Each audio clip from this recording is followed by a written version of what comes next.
大家好，欢迎收看行武林。近2期咱们一直在聊智利的阿塔卡马沙漠，这片世界上最干旱的地区，对于人类以及动植物来说，生存条件极为艰难。但对于天文爱好者以及天文学家来说，这里就是世界上观测宇宙太空的天堂。正因如此，狭长的南美国家智利正在成为全世界太空探索的超级大国，每年通过观星所取得的收入至少有1亿美金。全世界最顶尖最大的太空望远镜有1多半都在阿塔卡马沙漠之中。在太空探索方面，智利则完全处于世界领先的地位。现在的观星爱好者和天文学家对天文的认识几乎都是从星座开始的。世界上最古老的观星记录出现在4、5千年前的古埃及和古巴比伦，那时的人们试图用星象的变化来猜测未来。即使到现在，人们仍在探索星象及外太空，希望新的发现能够去解释科学没有办法证实的系列谜团。其实天文是一门既神秘又深奥的科学，每天都在探索宇宙星球对人类的影响。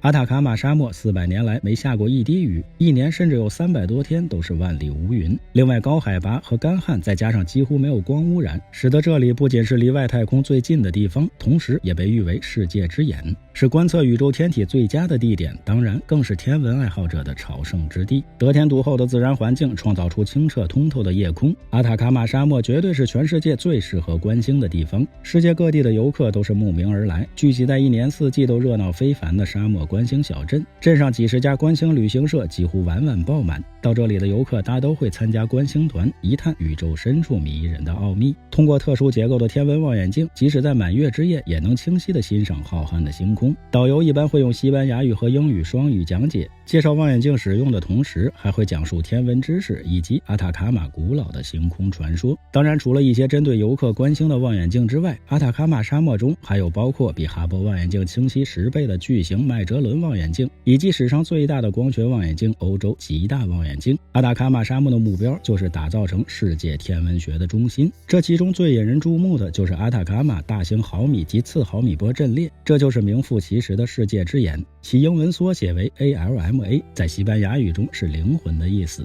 这看起来好像卫星接收器的装置，并不是普通的光学望远镜。 ALMA 靠的是听而不是看，宇宙中大多数的天体不仅发射可见光，同时还会发出辐射电波，所以这些直径12米可不停变换角度的白色接收盘正是截获天体辐射电波的装置。而且接收面积越大，接收的辐射电波的数量就越多，拦截的清晰度也就越高。但是这样的接收器造价非常昂贵，有22个国家共同出资建造。位于阿塔卡马沙漠安第斯山脉查南托高原，总共66个望远镜阵列遍布16平方公里的范围内，接收器彼此之间都有连接，共同组成了这座威力强大的电波天文望远镜。利用这些令人惊奇的装置，可以看到所有隐藏在黑暗中的东西。因为是靠听的，所以在白天也能正常运作。捕捉到的信号经由网络传输送到天文台的大脑进一步处理，1亿3400万台处理器，运算速度可达每秒17000兆次。这超级电脑会将复杂的电波信号转换成数据，再由科学家进行绘图和分析。除了能透视黑暗之外，还可以辨别天体的成分，可以进一步破解星球、银河甚至宇宙形成的奥秘。但近年来，智利北部阿塔卡马沙漠清澈的夜空正在遭受到光污染的威胁。智利为此立法，在观星条件最好的北部地区管控户外用灯和招牌，并开展大规模的换灯行动。2003年，科学家在智利阿塔卡马沙漠中发现了一个古怪的人形，身长只有15厘米，看起来并不像人类，但却还保留有肺部和心脏的残留组织。有人认为这可能就是外星人存在的证据。智利北部阿塔卡马沙漠，这片全世界最佳的观星地，你想去吗？来次旅行长一点姿势，有什么问题请留言，欢迎转发点个赞。最后别忘了下期内容更精彩，我们形影